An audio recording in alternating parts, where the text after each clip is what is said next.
Hi there, I'm Eric. I just completed this van, so I'm going to give you a tour. Actually completed two vans, this one and another one we call Cruise, which is a kind of a dark gray. They're both finished and I'm going to be putting them up for sale. I did a 60-second short of Cruise, so you could see that. This one is going to be a little bit more in depth, but the vans are pretty much identical, so if you see this one, that kind of translates to the other one as well. All right, let's get started. We'll start up front. These are overlapping curtains. So that's nice because it blocks more of the light from coming in or out, so you have privacy. These curtains also do a pretty good job of keeping the heat or cold from transferring from the cab to the rest of the area.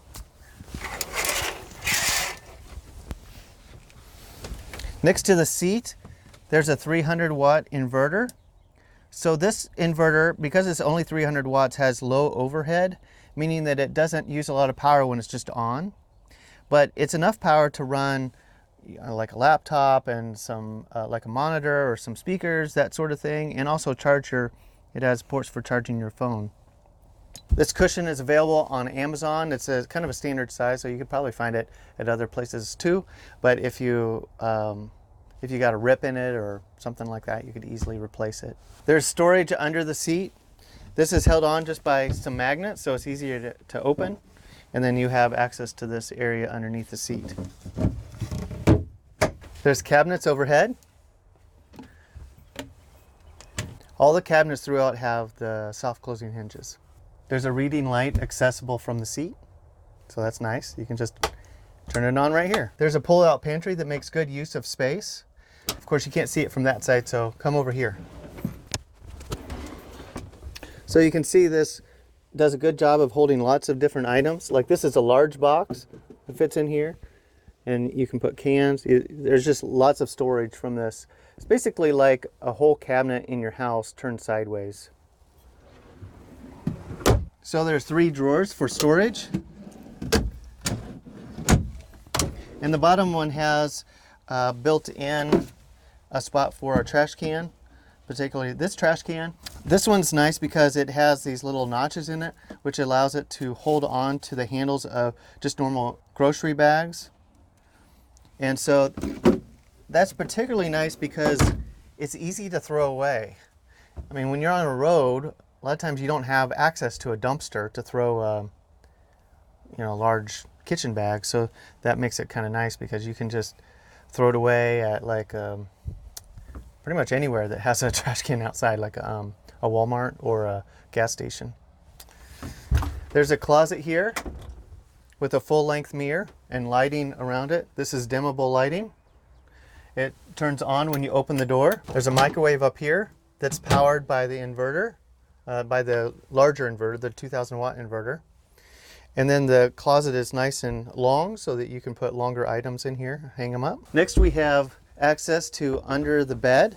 So you can have storage there, but then be able to shut this and hide the extra items that you don't want everybody to see. This also is a place where you could store something you want to have easy access to, but is larger, like for instance, a toilet. If you wanted to get a toilet, you could put it in there. You could also fit a toilet in here as well. I don't have a toilet in this build for a couple reasons. One is I think people want to figure out which toilet they want to have, but then also when I went traveling, I didn't put a toilet in my van and I never needed it. I just always went somewhere like Walmart. Anyway, so my suggestion would be to travel without one, maybe have something for an emergency, but if you do find that you do need a toilet, do want one, you can research and find what toilet you think is best. If I were to get a toilet now, I'd probably get one of those dry flush toilets because it looks like it's really simple. The refills are maybe a little costly, but anyway, and those would easily fit in either area. Okay, the rear view mirror is really neat. So it's an electronic rear view mirror.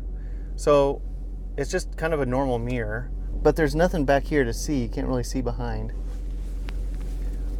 However, if you flip this up, now you can see behind the van. It uses a special camera up there to see back behind the van.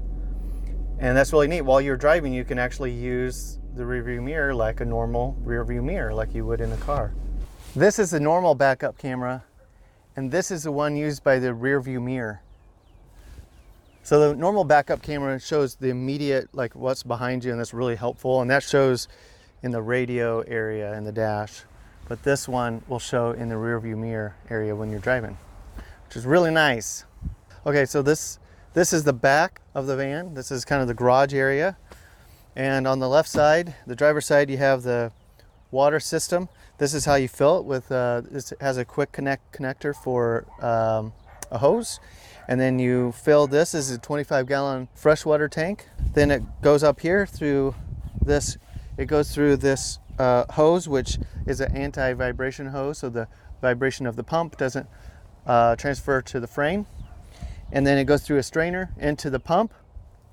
The pump turns on whenever the pressure drops. So whenever you open the faucet, it senses a pressure drop and automatically turns on. When you turn off the faucet, it automatically turns off. And back there we have an accumulator, which kind of smooths out the flow of the water.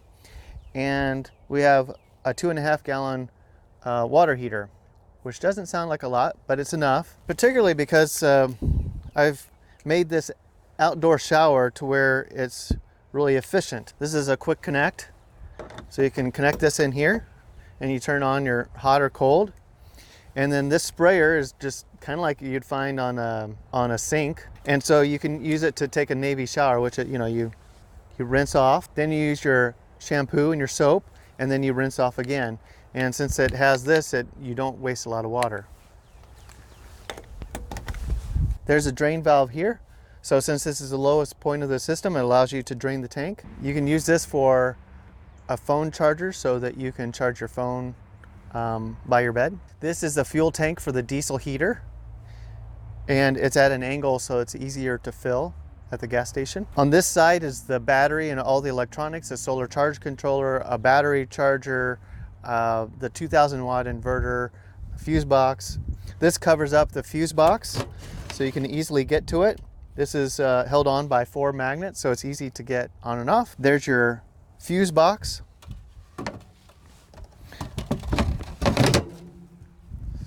Back here, this whole area is held on by magnets as well, so instead of just having a cabinet where it's kind of hard to get to, you can actually pull off this whole panel to be able to get to the electronics. There's reading lights for when you're in bed, and it's controlled by a switch by the bed, so that makes that convenient. We have 2 bunk windows, there's one on each side, and you can open up the window so you have a nice cross breeze. There's also the 2 max air fans, which that's nice because they both have 10 speeds in and 10 speeds out. So you can do things like have one in and one go out, or you can have them both pulling out and pulling from the bunk windows.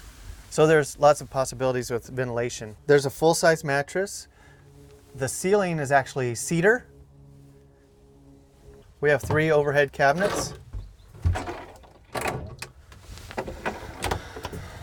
So you probably use this for your kitchen stuff and those 2 for clothes. This is a monitor of the solar charge controller.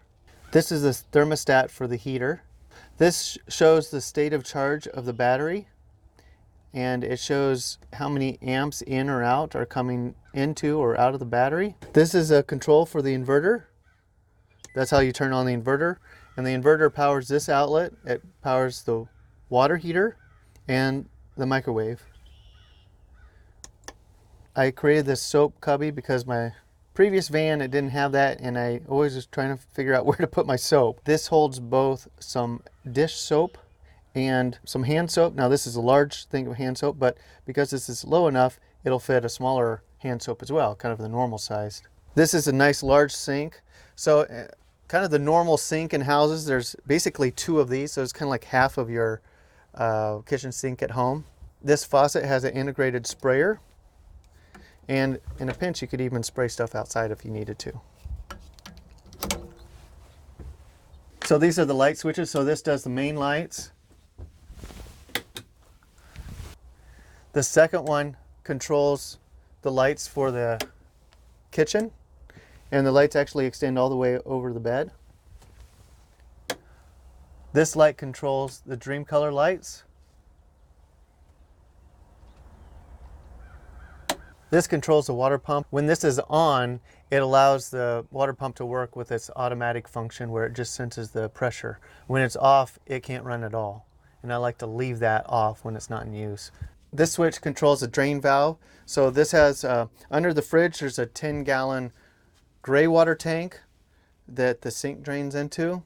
And this will allow you to drain that tank. Right here we have a countertop extension. Right here we have a normal drawer. And we have a hidden chest style fridge here.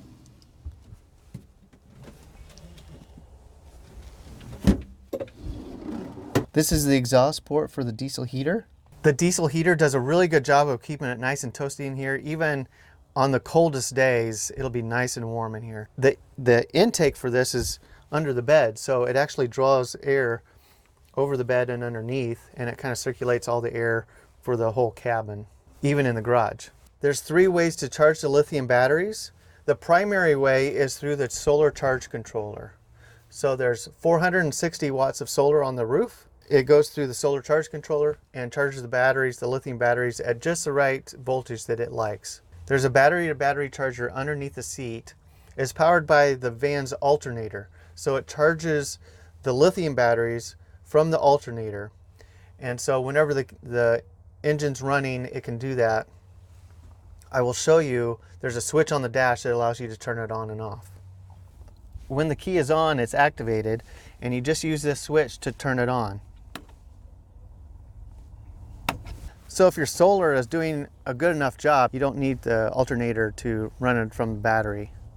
But if it's been cloudy for a few days, or sometimes just in winter, maybe the solar's not strong enough if you're using the batteries a lot, then that will give you a big boost.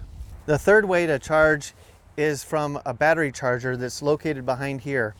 And there's a cord that runs from that, and it actually goes outside the van. It allows you to charge from sources like, an extension cord from a house or a generator. When I was traveling, I never used that.